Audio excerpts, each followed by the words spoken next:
Hello everyone and welcome to this video.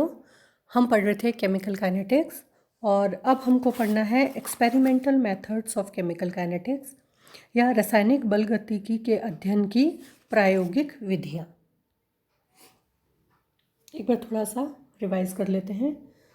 The term kinetics from the Greek the study of the speed और rate of reaction in which is called chemical kinetics. It also explains the factors that determine how quickly a reaction takes place. ये अपन ने पढ़ा था कि अभिक्रिया के वेग का जहाँ अध्ययन किया जाता है और वेग को प्रभावित करने वाले कारकों का जहाँ हम अध्ययन करते हैं, रसायन विज्ञान की उस शाखा को हम रासायनिक बलगतिकी केमिकल काइनेटिक्स या केमिकल डायनेमिक्स कहते हैं। एक्सपेरिमेंटल मेथड्स या इसकी प्रायोगिक विधियाँ कौन सी होती है? It's the study of the number of techniques to study the rate of reaction, the interpretation of the experimental data and to help in deriving an accurate value for the rate constant. तो इसके जो experimental methods होते हैं, इसकी जो प्रायोगिक विधियाँ होती है, उनमें हम क्या करते हैं, रेट कांस्टेंट की वैल्यू निकालते हैं और जो डाटा हमको मिलते हैं उससे हम देखते हैं कि ये अभिक्रिया फर्स्ट ऑर्डर रिएक्शन है या सेकेंड ऑर्डर रिएक्शन। हमने पढ़ा था कि रिएक्शन दो तरह की होती है, स्लो रिएक्शन जैसे कि रस्टिंग ऑफ आयरन है, जंग लगना। फास्ट रिएक्शन है जो आयोनिक रिएक्शन होती है, जो विस्फोट वाली रिएक्शंस होती है, वो सारी होती फास्ट रिएक्शंस। अब एक्सपेरिमेंटल मेथड्स कौन से होते हैं? रिएक्शंस हमारे पास दो तरीके की है, slow reactions and fast reaction. Slow reactions को पढ़ने के दो तरीके हैं, एक तो हमारा केमिकल मेथड और दूसरा है हमारा फिजिकल मेथड। केमिकल मेथड में हम सिंपली टाइट्रेशन करते हैं और टाइट्रेशन के द्वारा अभिक्रिया की प्रोग्रेस को, अभिक्रिया की जो प्रगति है उसका हमें पता चल जाता है। जो फिज़िकल मेथड्स हैं उनमें हम कई टेक्निक्स को यूज़ करते हैं। जो टेक्निक्स हमें पढ़नी है, जो हमारे कोर्स में है, spectrophotometric method, optical rotation method, potentiometric method and conductivity method. इसके अलावा जो फास्ट रिएक्शंस होती हैं हमारे पास, फास्ट रिएक्शंस को हम अलग अलग तरीके से स्टडी करते हैं।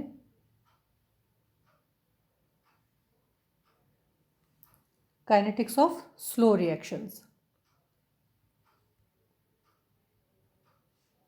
जो स्लो रिएक्शंस होती हैं, धीमी गति की रिएक्शंस होती हैं, उनके जो सैंपल्स हैं उनका एक हमारे पास सिंपल सा मेथड होता है टाइट्रेशन। और टाइट्रेशन मेथड के द्वारा जो अनुमापन होता है उससे हम क्या करते हैं, आयतन निकाल लेते हैं और उस आयतन को हम पहले वाले आयतन से दूसरे वाले आयतन से उसकी तुलना करके डिफरेंट टाइम इंटरवल्स पे हम रिएक्शन की प्रोग्रेस को स्टडी करते हैं।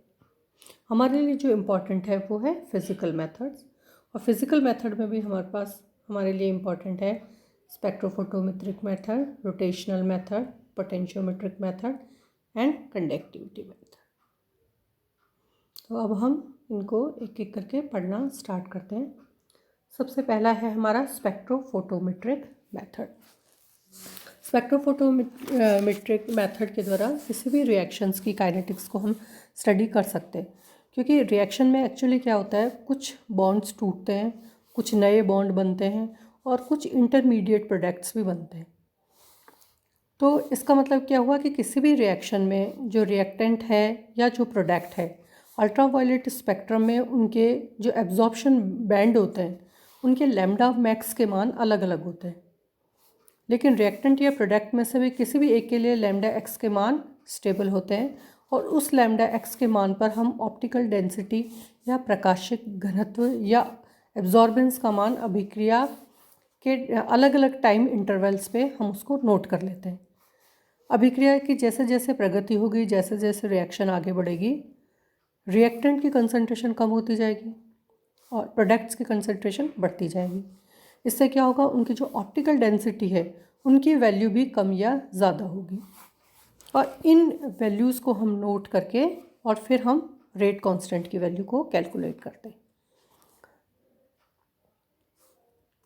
जैसे किसी केमिकल रिएक्शन में स्टार्टिंग में मान लीजिए एब्जॉर्बेंस कितना है, D0 है, T टाइम के बाद में एब्जॉर्बेंस उनका डी टी हो जाता है। रिएक्शन जब बिल्कुल कंप्लीट हो गई तो जो ऑप्टिकल एब्जॉर्बेंस होगा डी इनफाइनाइट होगा। फिर हम फर्स्ट ऑर्डर के अकॉर्डिंग उनकी वैल्यू रख करके इसमें के की वैल्यू को कैलकुलेट कर लेते हैं। Beer-Lambert law can be put as follows. Beer-Lambert law अपन ने पढ़ा है, क्या होता था, ln I0 अपॉन आई, ये यहाँ पे डिवाइड होगा, equals to epsilon CL। C यहाँ पे क्या है, कंसंट्रेशन, और L क्या है, ऑप्टिकल पाथ की जो लेंथ है। इन स्पेक्ट्रोफोटोमेट्रिक मेथड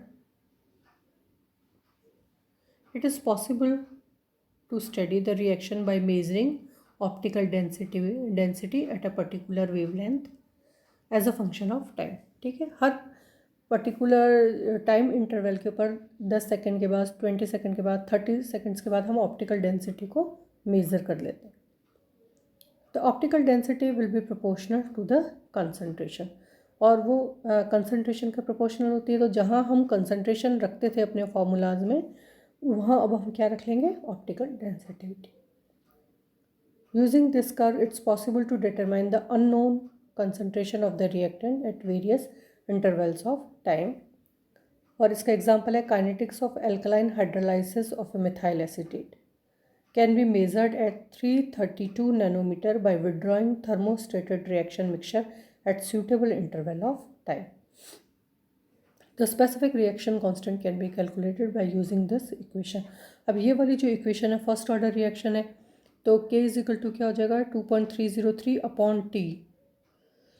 ये यहाँ पे ढंग से प्रिंट नहीं हुआ है, ये डिवाइडेड बाय टी है, and log D infinite minus D zero divided by D infinite minus D zero.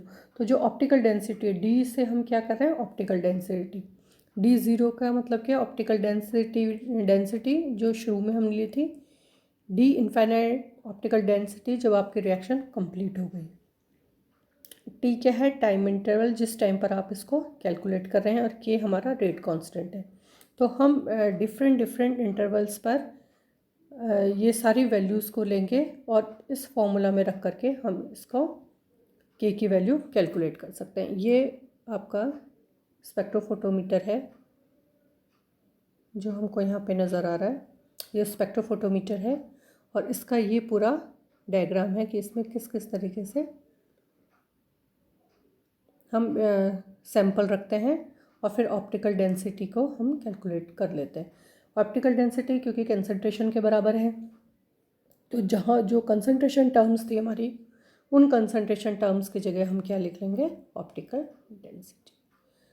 तो नेक्स्ट वीडियो में हम आगे वाले जो एक्सपेरिमेंटल मेथड्स हैं उनको स्टडी करेंगे। Thank you.